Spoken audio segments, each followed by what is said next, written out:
Saya bertekad untuk memerangi kebocoran di semua tingkat. Dan saya mohon semua unsur, terutama para pimpinan daerah, ikut bersama dengan pemerintah pusat. Coba kalian bayangin, kamu beli gas dari negara lain dengan harga yang sangat murah. Saking murahnya, kamu bisa memberikan subsidi kepada perusahaan-perusahaan asing yang ingin membangun pabrik manufaktur di negaramu.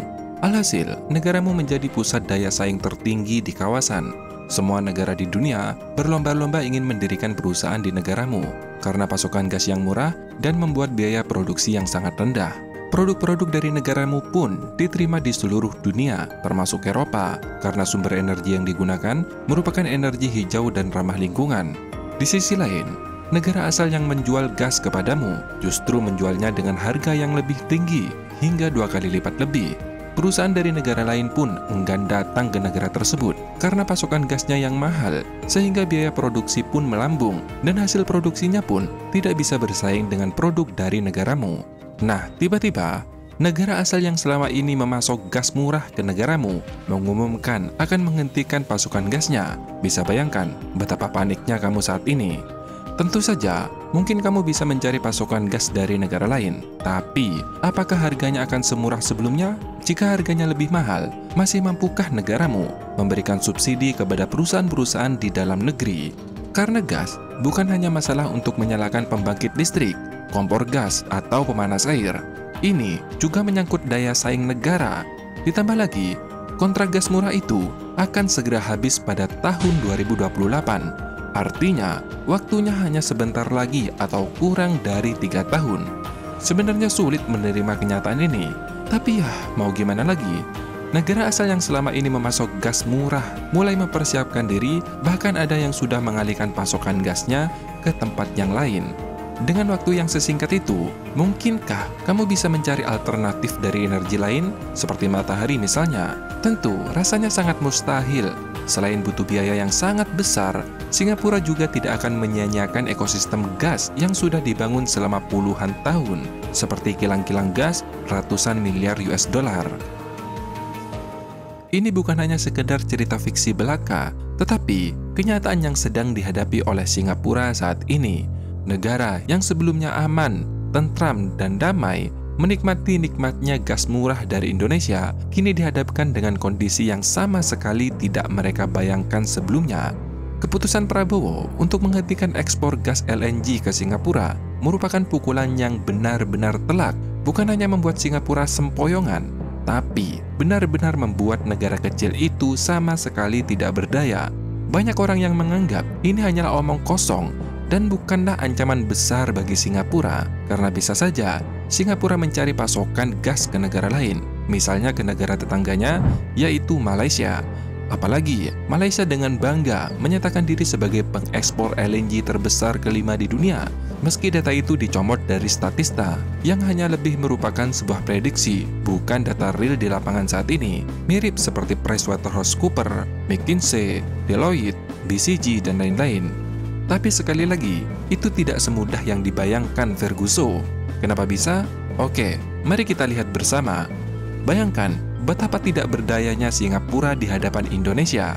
Data dari Energy Market Authority atau website resmi pemerintah Singapura menunjukkan bahwa tahun 2023 mereka mengonsumsi sekitar 59.000 terajoule gas alam yang setara kurang lebih sekitar 154.000 BPTUD atau Billion British Thermal Unit per day atau per hari. Sementara itu, data dari BPS menunjukkan bahwa tahun yang sama ekspor gas alam Indonesia mencapai 1.794.000 BPTUD dengan 467 BPTUD diantaranya diekspor ke Singapura atau sekitar 26% dari total ekspor gas alam Indonesia. Artinya, jika Indonesia menghentikan pasokan gas LNG ke Singapura, mereka bukan hanya bingung untuk memenuhi kebutuhan sehari-hari seperti listrik, lampu, masak, atau bahkan mandi air hangat, tetapi juga untuk industri dan kehilangan cuan dari jualan gas murah yang mereka ekspor ke negara lain seperti Cina, Jepang, Brazil, India, Korea Selatan, dan lain-lain. Maka dari itu, sedari awal admin bilang kalau gas dari Indonesia merupakan gas murah. Nah, kalau Malaysia nih, bangga dengan menjadi eksportir LNG terbesar kelima di dunia, meski datanya hanya dicomot dari Statista, ya silakan kalau mau menampung kebutuhan Singapura nanti pada tahun 2028. Dengan senang hati, masyarakat Indonesia dengan ikhlas akan memberikan Singapura kepada Malaysia. Nah, sekarang pertanyaannya, kenapa Indonesia menghentikan pasokan gas alam ke Singapura? Memangnya, apa rencana Indonesia terhadap gas alam khususnya yang ada di Natuna? Saat ini, Indonesia masih mengekspor gas alam ke Singapura melalui beberapa blok di Natuna, seperti Blok Kakap, Blok Natuna C, Blok South Natuna C B, tanpa kewajiban Domestic Market Obligation. Ingat, tanpa DMO. Atau dengan kata lain, memang bertujuan untuk berorientasi ekspor, untuk memperkuat cadangan devisa Indonesia. Tetapi, kontrak ketiga blok utama gas di Natuna tersebut akan segera berakhir. Blok Kakap akan berakhir pada Maret 2028, Blok South Natuna C pada Oktober 2028, dan Blok Rokan akan berakhir pada Oktober 2029. Kontrak tersebut sudah ada sejak 1975 atau sejak era Presiden Soeharto. Nah, alasan pemerintah ingin menghentikan ekspor ke Singapura karena pemerintah ingin memastikan bahwa gas alam yang sebelumnya diekspor ke Singapura digunakan untuk memenuhi kebutuhan permintaan industri dan konsumen domestik, atau dengan kata lain, ingin mengutamakan kebutuhan di dalam negeri.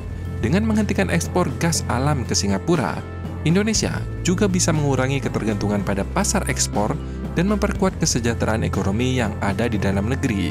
Selain itu, meski Indonesia memiliki cadangan gas alam yang lumayan besar, tetapi gas alam merupakan sumber daya yang tidak dapat diperbarui. Indonesia tidak mau gas alam ini bernasib seperti minyak Indonesia di era 1970 hingga 1995. Yang kala itu, jor-joran disedot hingga akhirnya habis seperti sekarang. Oleh karena itu, penting untuk mengelola dan menggunakan sumber daya ini secara bijaksana. Menurut Worldmeter, Indonesia berada di posisi ke-13 terbesar di dunia dalam cadangan gas alam.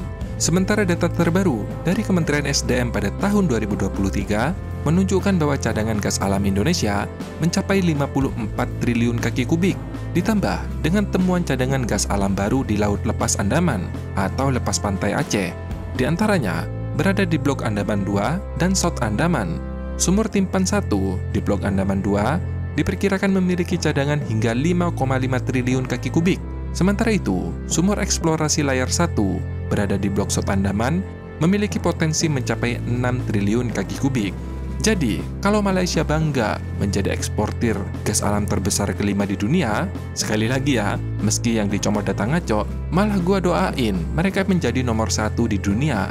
Dan tunggu beberapa tahun kemudian, biarkan Indonesia berada di posisi paling belakang kalau perlu, supaya gas alam Indonesia dinikmati oleh masyarakatnya sendiri, karena kita sudah mengambil pelajaran dari pengalaman minyak. Nah, untuk gas LNG yang diekspor ke Singapura, rencananya Indonesia akan mengalihkan ke Pulau Rempang. Bahkan, tender pipa Dumai Semengkei akan segera dilelang pada tahun ini, ya, tahun 2025. Penyambungan gas pipa dari Natuna ke Rempang ini dipastikan sendiri oleh Kementerian ESDM dan Sumber Daya Mineral. Artinya, kita sudah prepare bro. Yang sebelumnya dari Natuna ke Singapura, sekarang tender pipa dari Natuna ke Rempang tahun ini sudah dibuka. Sehingga pada tahun 2028 nanti, saat kontraknya sudah habis, Indonesia sudah bisa langsung mengalihkan atau membelokkan arah gas tersebut. Jadi, kalau ada yang nantangin seperti ini nih, lah, negara lu seupil nantangin Indonesia, nggak belajar. Freeport, Blok Mahakam, dan Blok Rokan saja Indonesia sikat meski berhadapan dengan Amerika Serikat dan Jepang, apalagi cuman Singapura. Nah, semoga saat gas di Natuna nanti sudah dialihkan ke Rempang, daerah sana memiliki daya saing yang lebih kuat dan berhasil menarik perusahaan-perusahaan internasional untuk membangun industri manufaktur yang berorientasi ekspor, sehingga membuka lapangan kerja seluas-luasnya dan memberikan dampak ke masyarakat setempat. Sampai di sini informasinya. Terima kasih sudah menonton. Sampai jumpa di next video. Dadah!